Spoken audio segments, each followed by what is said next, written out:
goddamn mind. Also, believe what you want, but stop sending me private messages about how I should take down the posts or that posting about my personal relationship with my wife is wrong, please. Leave me be, it will not work. This is the only place I can talk about this crap.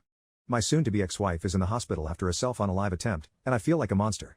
You can read my other posts for more context on what happened to get here, if you like, but the short of it is, I was blind to my wife's addiction until she admitted it, and went to rehab. While she was in rehab, I was sent evidence that she had been cheating, often, and with more than one person. I have been working on filing for divorce, while she's in rehab. Not just for the cheating, but because with that on top of everything else, and myself nearly sinking back into my own addiction due to the stress of the situation, I couldn't stand to even think of her anymore, and there's no healthy relationship that has room for that mindset. I honestly didn't want to be in a room with her again, to try mediation or counseling due to the fact that the last time I was alone with her I raised my voice, and at the time even felt she deserved it. I of course now know that me doing that was terrible, and could be considered abuse, yet another reason I should not be in a relationship with this woman. I moved all of her belongings to our guest room, minus the pills I found hidden in her beside table. I took pictures of those in their hiding spot then flushed them. I also removed her from my bank account and credit cards.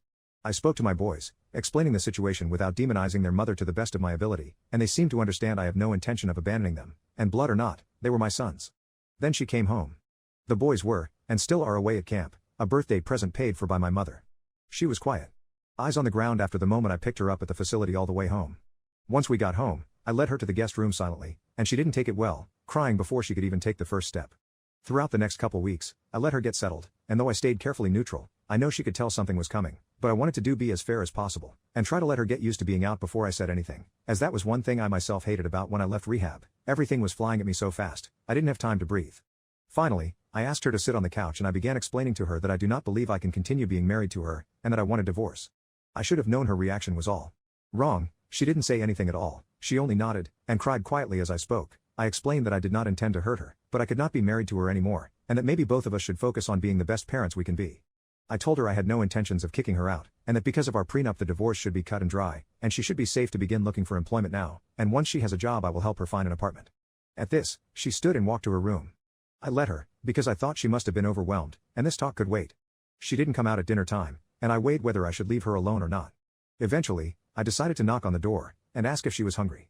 Long story short, she had smuggled pills into my house somehow, or she had a stash I was unaware of, and had an overdose, and was dead for several minutes in the ambulance, and she's in a medically induced coma, because the doctors aren't sure exactly how much damage she's done to her brain, from what they've said.